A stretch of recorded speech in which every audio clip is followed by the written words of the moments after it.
say undoubtedly that my gift is to create. Yes. I'm just a creative spirit. Yeah. You know, from when I was younger to now, it's always been the thing that's come natural to me. I don't have to think about it. It's just if I see something, I want to make it myself. If I think about something in my head, I make it. You know, I need to have it. So I like to beautify things. If it's a place, a person, I just like to make it pretty and different. I was always around the house creating things, revamping my doll baby clothes. I don't like this. Let me sew this over Yeah. or remake it. And my mom recognized that. And so what she would have us do is like, it's always a project going on in the house. All right. We used to sew our own blankets, Wow. sew our own curtains. She would buy materials, making little jewelry and stuff like that. So anything that requires creativity, painting or whatever, once she recognized it, she honed that gift inside of us. And my stepfather was one of those persons that you thought were going to be around until the end of the world. Yeah. Like they're the most resilient persons, you know. And so to see him, you know, succumb to certain illnesses and just die, that just shook my world because it happened almost instantaneously. And from then it's been like, wow, like death can happen to anybody almost. And something snapped in my spirit right then, like you cannot waste any more time just chasing after, you know, things that I thought would bring, you know, add to status in life that were acceptable throughout, you know, society, what you should be, your career, your education, everything. And just recognize what is it that, Anthony, that you love to do every day? What is it that you can see doing the rest of your life? And that kind of spiraled into me actively pursuing my giftings, creating things, and not just taking it as a hobby now, but let's see how you can live your whole life doing something that absolutely makes you happy, something you are absolutely passionate about, and just live, right? Because it's like time is so short, and you encounter people every day that are almost trapped um, in doing what's quote unquote acceptable or what's the right thing to do or what's the right thing to pursue.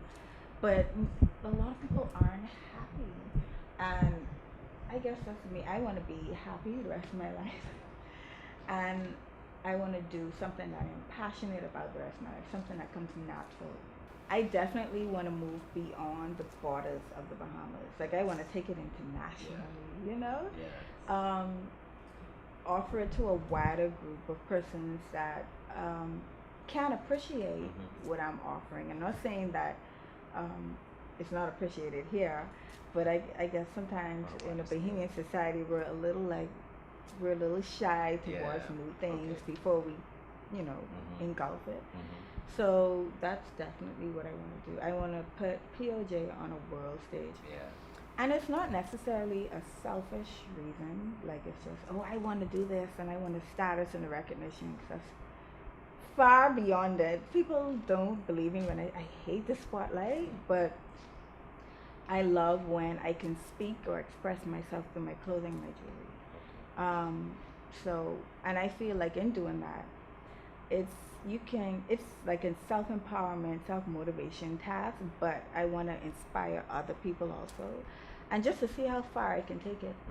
I believe in the scripture, it says I can do all things through Christ that strengthens me, and we say it a lot. We just say it because it's like an easy scripture to quote and it's nice and short, but we don't believe it. And if you really tap into that and reassure yourself that, look, I can do all things. I definitely have my supporters and persons that I'm meeting, you know, every day would walk up to me and be like, oh, you're POJ, or I saw your stuff. You did the fashion show, right? I love your work and everything. And I've definitely had persons who it's almost, they see the passion behind POJ or my drive behind it. And it's almost like waking up something in them where as they want to pursue things that they've had deep inside. And it's just like, oh, it's just something silly that I want to do on the side, but they're actively pursuing it. Right. I do have friends and persons, like I told you, will write me and be like, oh, you're doing so well, and I'm thinking about doing this, and they would throw out their idea and be like, what do you think about it? And to me, like, I'm passionate about other person's passion, and once I see you have like a drive, I'm on it. Like, yes, do it. Don't doubt yourself. I tell them the things that would probably hinder them from going forward. How to recognize it and how to move beyond it, because it's it's it it's hard work, but it's not the hardest thing to do. Something that comes naturally to you. You have to plan. You have to plan. Do all of the groundwork. Um, Sit down, brainstorm everything you want to do. Right? Do your research. Make sure you cover all of the bases, and then go for it. Don't spend too much time planning, because some of us have these books we had on the shelf 10 years ago with our dreams and aspiration written in it. Um, do all of the groundwork, network, reach out to people. That's been my downfall in the beginning. I just didn't, people just seem so unreachable. I don't know how to say it. Like, I don't want to ask them how they did it, because they probably don't want to share and give away their secret. Yeah. But it's actually, that's a misconception I've had. And now that I'm like working with different designers, or met different designers and photographers and everything, for the most part, these people are really down to earth and willing to share. So definitely network. That would be one of your biggest downfalls. No man is an island, and we should be here to encourage and to inspire and help each other along. So do all of your groundwork and network to pieces. Your passion correlates with your purpose. It's connected. And so the things, look inside of yourself, or recognize things about yourself. What are the things that make you the most happiest? What are the things that inspire you, or brings out that go-getter inside of you? Even what are the things that irritate you the most? you know um, look into that. Pay close attention, because more than likely these are things that you're passionate about. And I'm not talking about being a pain in the neck and just being grumpy about everything, but you always want to fix this certain thing, or you always want to work with this certain thing, or you always want to create something. That's probably, that's your passion.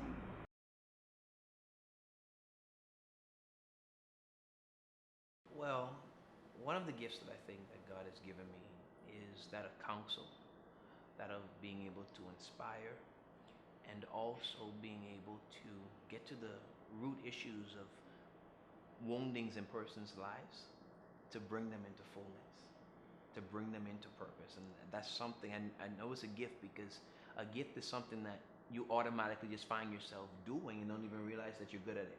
In fact, many times I didn't even realize I was operating in this gift until people started to tell me, "You're really good at this thing." It was a journey for me, because there was a lot of insecurity, a lot of fear, and so I didn't think I was really good in a lot of things. I, growing up in as a teenager, I was very overconfident because of the deep-rooted insecurity. So people saw a very confident person, but it was a lot of deep-rooted insecurity, and so I was crippled by many fears. I didn't do a lot of things because I thought I would not be good enough. I missed a lot of opportunities because of that, and so it was a journey for me to even discover and realize that this is a gift, and that I'm good in it. For the longest time, I never thought that I was capable of leading, capable of giving good advice, anything, until I started to see it when I got to Bible college. The first semester I was there, they had these RA tryouts. RA are resident assistants, those who are in charge of the dormitories. And I didn't even try to even go in that direction, because obviously I'm not a leader. I didn't see that in myself, is what I thought.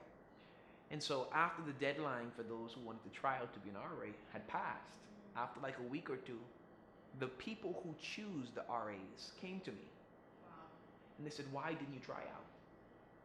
And I said, "Me? I'm not RA material." They said, "We've been watching you since you've been here. Mind, you've only been here for a semester." And they said, we're not even going to accept those ones because we want to sit and have an interview with you. So I did it, passed the interview, became an RA. Now, even in the midst of becoming an RA and these young men were coming to me, I still didn't see that this was a gift. I remember going to my RD, the resident director who's over the halls, crying to him, saying, "I want to quit. I'm the worst RA ever." See how fairs can, they can stop you from seeing what your gift is. And he said, "Are you crazy? Do you see what's happening?" And that's when I began to see, I literally started to diminish what my gift was doing because I was magnifying what I thought I wasn't good at. When I came back down to the Bahamas, I started to work in social services and I was in the probation department, with the juvenile probation department. And a situation came up where a particular school wanted a representative of social services of the probation department to come and speak to these kids. Nobody wanted it, and they said, "Well, you're a minister, Mr. Bethel, you can do it." So I'm like, okay, because I looked at any speaking opportunity as a ministry. That's a life you can change. I spoke for 20 minutes and everyone was weeping. The entire grade 12 and grade 11 was just weeping. And the director said to me, "There's something different." And within a few months, I was hired. Not only hired, because they wanted me to come to be a teacher. I said, I'm not a teacher. They said, "Well, you can create the job that you want because we have to have you because what your gift does. We saw your gift in operation is something different." So I became a behavioral counselor that deals with counseling issues. Your gift makes room. It creates room for you.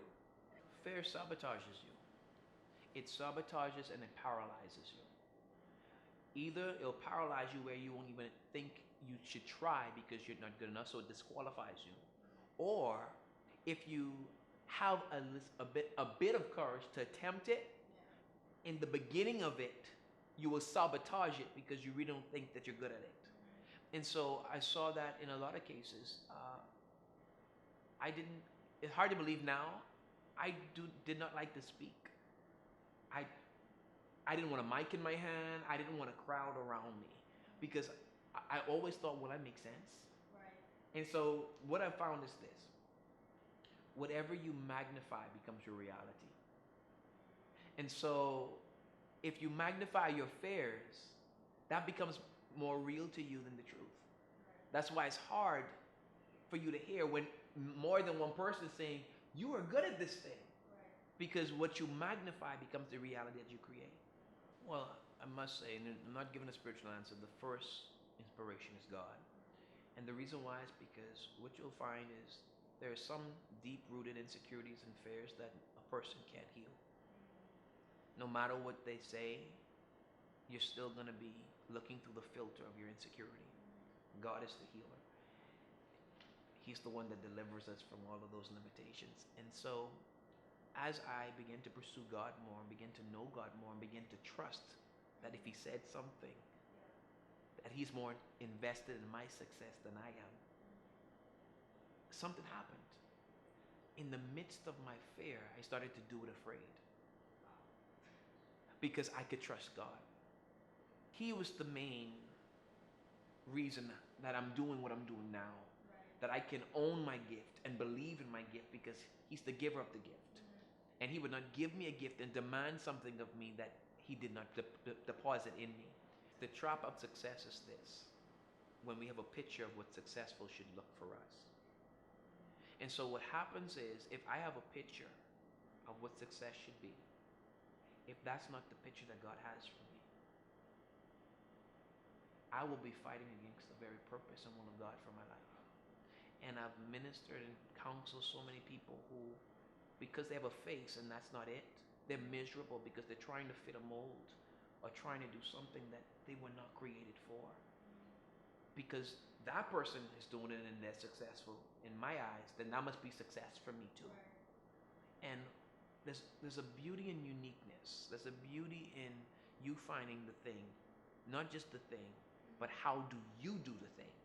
How does a casualty look in your purpose? It looks like you're doing good things, but one, you're miserable. You're doing good things, but you misrepresent Jesus in the midst of it.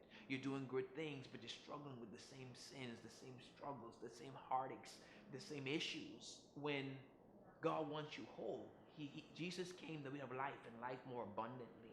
And these issues and these wounds and these sinful patterns, they rob us of joy, And so that's what I mean by being a casualty. And not only that, and that aspect of it, but the people that you hurt in the midst of it. Because I'm talking from a Christian perspective. You hurt so much people when you're not whole. Because your purpose brings you before people. And if you're not whole, it's going to affect a lot of people. Be yourself. Nobody can do it like you can. And God doesn't make carbon copies. The beauty about God, we're all made in His image. But if we're all made in our image, we're all different because He's a multifaceted God. We all represent some aspect or reflect some aspect of the beauty of God. We do each other in the world an injustice when we're not ourselves. What I usually do is, a way I've learned to find purpose or to find the sweet spot that you're in, is there two things that you look at. One of them, what brings you the most passion, and two, what brings you the most anger when it's not being done. One of the things I've learned is that God doesn't waste anything. He doesn't waste anything. The good and the bad, He does not waste. But one of the things that I live my life over is a word He gave me. He said, I am the author and the finisher of your faith. Let me write your story. And what that meant was, trust me enough to not take the pen away. In the wait, I'm still writing.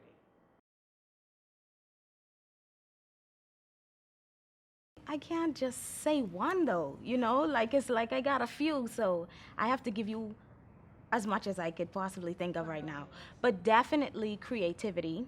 I would have to say encouragement. I would also have to say counsel and wisdom. And all of that, and teaching for sure, all of that kind of ties in with my purpose, which is to teach, facilitate, and encourage the discovery of true self and purpose in my generation. So it all kind of ties in with my purpose. When I was younger, I really struggled heavily with low self-esteem. And so the thing with that was I didn't even feel like I had anything to offer. I felt as if I was just here to pass the time. I remember countless times, just praying, Lord, please take my life. I did not want to be here. I thought that I would be better off dead, to be honest. Well, my gift of creativity, which was with graphics and everything and video editing and all of that stuff, all of that came alive for me after I got fired from a job. I got fired, and I remember I was talking to my best friend, and I was like, I don't know what to do. I just got fired, and crying and carrying on, acting like a total fool. And she was like, call Pastor. And I was like, no. She's like, call him. And I was like, no. She's like, pick up the phone and call him. And so I did. I picked up the phone, and he was like, come in on the following Monday, he said, and I want you to start working here at the church. I was like, what? He was like, yeah. He said, I'm going to have someone come in and train you with video editing and everything. When the gentleman came in to train me, he was like, I have never seen someone really catch on this fast. Wow. Like, I started to catch on just like that. It was almost like it was really, really natural for me. So pretty much that is when I got started as it relates to creativity. Now my passion and my zeal for young people, like I told you, that was there a very long time ago.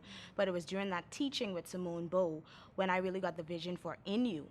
And that is dedicated to helping young people appreciate, embrace, and release their inner greatness. So really pulling out of them what's on the inside of them. I always tell people it's one thing to see greatness, but it's another thing to seed into greatness. And so now I was able to see these young people and really help them to pull out the greatness that was on the inside of them. My pastor, at that time, his name is Apostle Ivory Johnson, when he pulled on me with the creativity aspect. Simone Bowe, as it relates to my purpose and really function in that area, because even after that teaching, she became my mentor. And so she has been very instrumental. My pastor now, Apostle Raymond Wells, I think it's so, so good to have people around you that can see in you what you don't even necessarily see in yourself. I think that's a beautiful thing. So those were the persons that really helped me. That was definitely a very, very, very scary moment for me, because I felt like it, even though I said it with my mouth, I said at 25, I'm going to be doing my own, I'm going to be in this full time as it relates to Inu. And I remember, even though I was saying it, I didn't know how to do it. I was like, I don't know how to leave this job. This is my safe place. This is comfortable. At least I know at the end of the week, I have a salary. Now if I go on my own, I mean, only God, one knows what that's going to be like, But I remember everything started to go wrong. Every time it was time for me to go to work, I would feel sick. I would tell anyone, if you know that it is your time to leave a place, leave. You don't want God to have to push you out of that place. You don't want him to have to pull you out of that place.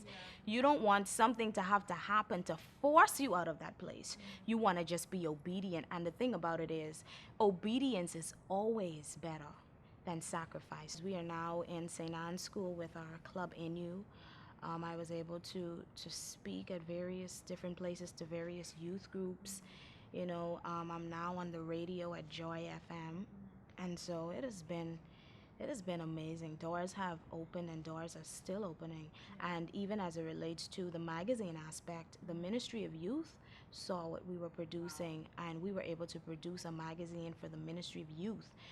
Their first 300 Connect magazine, and you produced that, and now we're working on their second publication. As it relates to MJF magazine, we've been able to graphically design all 3 of their publications.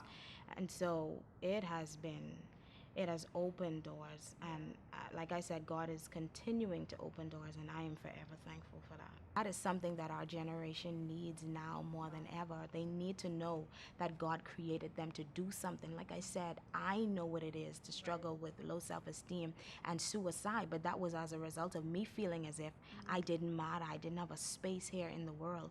And so to now know that I was created to do something and nobody could do it like me, nobody can do it for me, it gives them so much hope, and you can see it in their eyes. Because when you begin to talk about it, it's almost like, oh my God, for real? Being yourself, I feel like it is so, so important. That authenticity. People can sense it. They can sense it. And, well, let me talk about dealing with this generation. They can sense it. They have this thing, they say real recognize real. They know when you're being real. They know when you're being authentic. And like I say, anything that's not authentic, it doesn't last. If you want to last, be authentic. That's really the thing, because I could purchase a knockoff bag and then I could purchase the real thing. Let's see what lasts longer. Right now, God has been really downloading a whole lot of things as to what's next. I'm going to be launching something called Teach the Teen. And the tagline is because every teen needs to know. And so we're going to go ahead and have seminars. We're going to have teen brunch, empowerment sessions, just everything for teens, because they need to know. Teens need to know about purpose. Teens need to know about destiny. Teens need to know about hygiene. Teens need to know about dressing, how to carry yourself, self-esteem, and so forth. And so this is what I'm getting ready to launch and do. And I really want to take this worldwide. I believe that this is something that is global based on what I see. And I want teens all over the world to be empowered. What you see right now, what he's showing you right now, that's what you need. That's exactly what you need. And as you continue to move, you will see more of it. That's why we move from faith to faith. A lot of people feel like, oh, well, what I have, is so small, But we can't despise small beginnings, can we? And so a lot of people never get what this has to teach them, because it's like, oh my God, let him lead you. This is your faith. And then guess what's going to happen? You're going to move to faith, to faith, to faith, to faith. And you're going to continue to move. because this is just the beginning. One thing I learned about really functioning in your gift is the fact that it's never for you. It's always for someone else. And someone needs what's in you. Somebody needs your gift. Somebody needs you to say yes to what it is that God has deposited in you. If you don't know, always remember that the Creator knows what the creation was created to do. Wow. Go to God. He'll show you. And be intentional about it. Don't go to Him on Monday and don't talk to Him about it on Tuesday. Be intentional. You ask and it shall be given. You seek and you find. You knock and the door is open. Being yourself. That is so important. So many times we're pressured to do it like somebody else, to say it like somebody else. And the thing about it is, even though there are so many singers, I bet if I ask you who's your favorite singer, it varies from who my favorite singer is. Although there are many singers out there, you want to be authentic in your approach. There's an audience that needs your authenticity. They want to hear from you, not the other person you've been studying and trying to become. They want to hear from you. And not only do they want to hear from you, they need to hear from you. And so just be yourself. Remember that your potential is limitless. Your possibilities are endless. And your purpose, it is undeniable.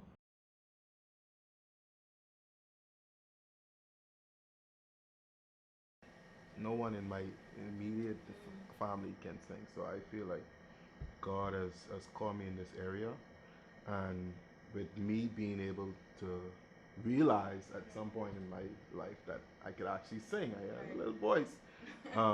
I think that helped bring out all the other gifts and all the other traits that is in me. But I think that main thing, because I could tell you I had it so bad that I would lock myself in the bathroom for like hours and just have the headphones on and like pretending like I'm in the studio singing over other people's songs. I never really knew I could sing, but I used to like singing, like as a kid and whatever the case may be. And I guess one of my classmates heard me singing one time, and she was so shocked, and she was trying to get me to sing in front of the whole school. And I'm like, no way. But there was this opportunity came where they had I don't want to call it a pageant, but they had like it was a talent show slash pageant because they had a girl winner and they had a guy winner. And it was like 8 girls and 8 guys, and we were all competing for one thing. And she told me I need to sign up for that. I'm like, no. Until the deadline, I said, you know what? I'm gonna decide to sign up, and I signed up, and it was whole weeks of just grooming and just enhancing your gift. That very next Monday when I came to school, people was like, they literally lift me in the school because people didn't, where in the world did you come from? And that from there on in, I guess I haven't been shy since. I think I was at 17 when I really discovered that, you know what, this is what God is calling me to do, because people received me well. I mean, I only had one song, but that one song, people got saved through that one song, and it was just an opportunity just to minister to people and see how people receive me, because when I was singing secular music, people received me well. And when I was singing gospel, people also received me. So I said, you know what? I better do the right thing. I've had leaders and mentors, you know, who helped me through my walk with Christ, and who inspired me to just chase after the things of God and do what is right, and, just live a life that is pleasing to God. But Monty, I would say, definitely pushed me to pursue my gifting, because there was one point in my life when I didn't believe in myself. Even though people were receiving me well, but he was there by my side 24/7. It was like, and even when I reached so-called the pinnacle, it was like, I was distracted by other things, and he stepped in and was like, bro, we gotta keep pushing, we gotta keep doing this. And he would help me with my music, he would help me with my songs, and he had full belief in me. I could tell you, Mr. Mark Ryright, who also helped me along the way with FanFest, he does a lot for a lot of local artists here, for giving them a major platform. I want to encourage, young artists to continue to trust in God. And when you feel like you could do it on your own, you're definitely making the wrong mistake. Even if you're by yourself, once God is ordering your steps and He's with you, He's going to send people. I was afforded opportunity 2007 to travel to the Holy Land for 2 months of just touring and singing. You know, most people go to experience the Holy Land. I was a part of the experience in the Holy Land, and that was amazing. And also just to be able to travel to Europe on a constant basis. I mean, God has definitely opened a lot of doors, but I can tell you the main door is to be able to encourage young people and just people just sending you a message. Sometimes I'm like this, you know, Facebook is a big thing. You know, Facebook send that check for this promotion, right? But it's a big, big thing. You know, some people kind of screen like who they want to accept. I don't do that. I just do that. Click, click, click. I have 15 friend requests a day, whatever. Click, click, click. You know what people do? People just tell me thanks for even accepting them as a friend. I'm nobody. I see a lot of doors that are opening very, very soon. Um, and then I want to travel more to the family islands. I want to experience that. The furthest I've probably been, I would say, Sweden. Yeah, Sweden. I want to go further. I want to go somewhere in China, Asia. What's the land beneath? What's that? Australia. I would think, you know, I got a lot of flack for it, but there was a song that was out. It was a secular song, and I personally felt that the song was polluting the mind of young people, especially young females. And the song, I counteract the song. I did it to the same beat, and I could tell you that the flag that I got was from the Christian community. But I was not discouraged because the unsaved and the saved was sending me emails, was sending me messages from all over the world. How this song, I don't have to listen to that song. I could use this song and really allow God to love me the way that I needs to be loved. Listen, you know what your gift is, you just afraid to do it. That's my advice. You know what you're gifted. Anything that you're passionate about, like I told you, I used to get riled because why are you in the bathroom 2 and 3 hours making all this noise? You know, and even when I came up with the studio idea, I always wanted a studio. Always wanted a studio. When me and my partner Bless came together and we created this and it's called to come to fruition, I sat down and God took me to that place. This had to be over 20 years ago. In the bathroom. I mean, iPods wasn't even invented yet. Big CD player. You gotta keep pressing. Don't let the CD be scorched. You cannot despise humble beginnings. You gotta always remember where you start from. You gotta always remember where you come from. Those humble beginnings. And see, the thing about it is, technology has advanced. And don't get me wrong. It don't necessarily have to be music. Whether you're a basketball player, whether you're a film editor, you gotta start somewhere.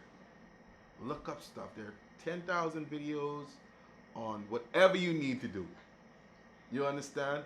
How to build chairs. But you got to start somewhere. You can't just say, I want this and don't do nothing. Faith without works is completely dead. Everything that we have is God's own.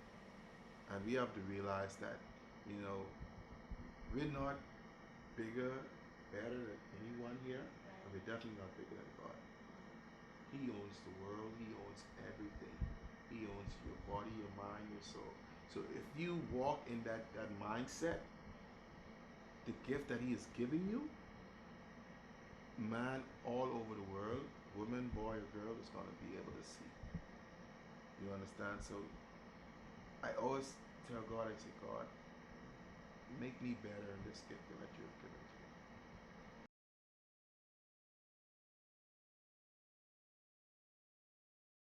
I believe that when I wrapped my gift and I looked inside the box, I saw you know, just this talent that was discovered by way of collage entertainment.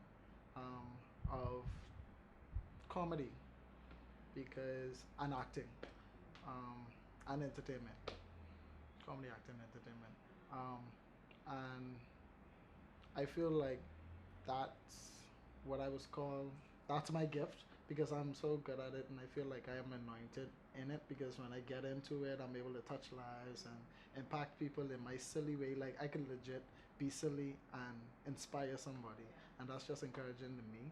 So I just tapped into it and started running with it. Well, it was back in 2010. I don't know how old I was, but October 2010, I placed this video on YouTube of me trying to be the Old Spice guy. I kind of did a parody um, video of him. And Tyrone from Collage Entertainment, he saw it apparently, and he messaged me on Facebook. He's like, "Hey, bro, I saw your video. That was cool. You into acting and stuff." And I was like, "Stop like a man, like a messaging me, out of all people, me." And I never did no acting before that.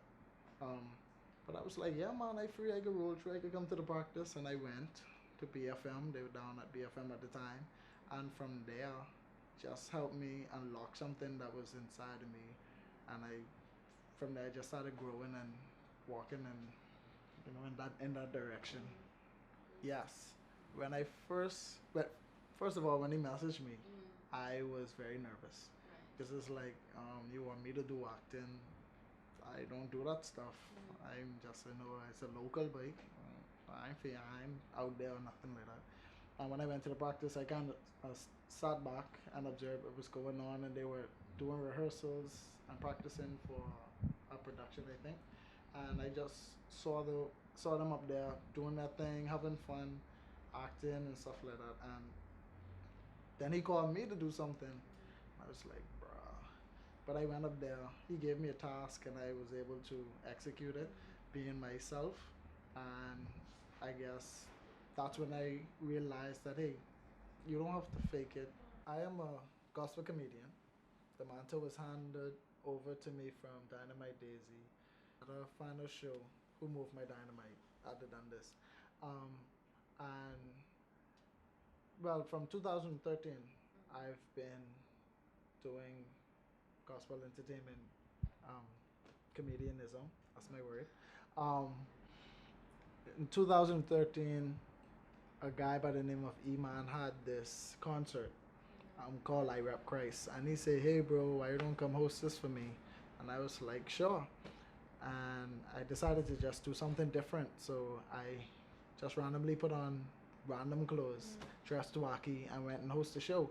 And afterwards, he was like, "You should look into that. That was cool." And so I did. That's birthing Bertram O'Bubbler. The name came from, first it was Bob, and then I was like, okay, he need a first, middle, and last name. First name, Bertram. Last name, no one named Bubbler. And my phone I had at that time was a Bubbler, so I said, okay, that could work. And then I need a middle name that doesn't make sense. Oh, okay. I'm popping into concerts, doing like 15 minutes, singing a song, cracking jokes, and just inspiring people, which I'm happy for because it shows that people see what you're doing. The fact that like God opening doors and people are accepting you, it shows that people that you're doing something right, number one, and that people recognize what you do, and it's actually making a difference because no one's gonna call you to their concert if they don't think your product is worth it. So I am just grateful for the opportunities that have constantly come by. The name of my ministry is called Unorthodox Entertainment, and that's where everything operates from, operates under.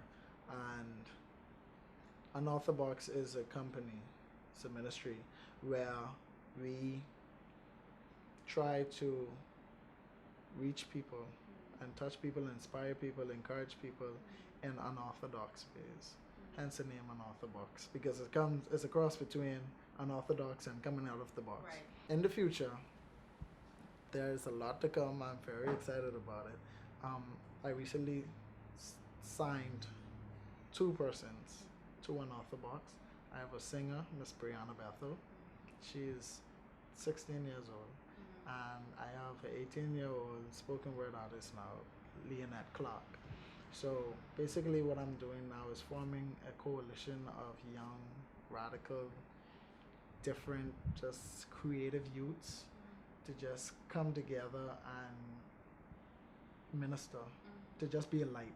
The fact that I could be myself and touch people, that's a big thing.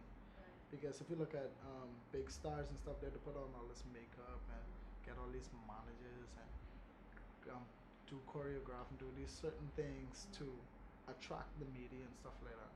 But me, I could just wake up, tell God, okay, guide my steps, take control, and I could just be me. I don't have to fake anything. It really feels good to be authentic, because I think being real with people is the best way you could reach them, because they could feel the trueness, the uniqueness, the authenticity of who you are versus what you do. The best advice that was given to me came from Pastor Q. When I went to him with the vision of an author box, this thing I wanted to start, and I was excited for it, and all that good stuff. And he told me to write your vision, make it plain, and run with it.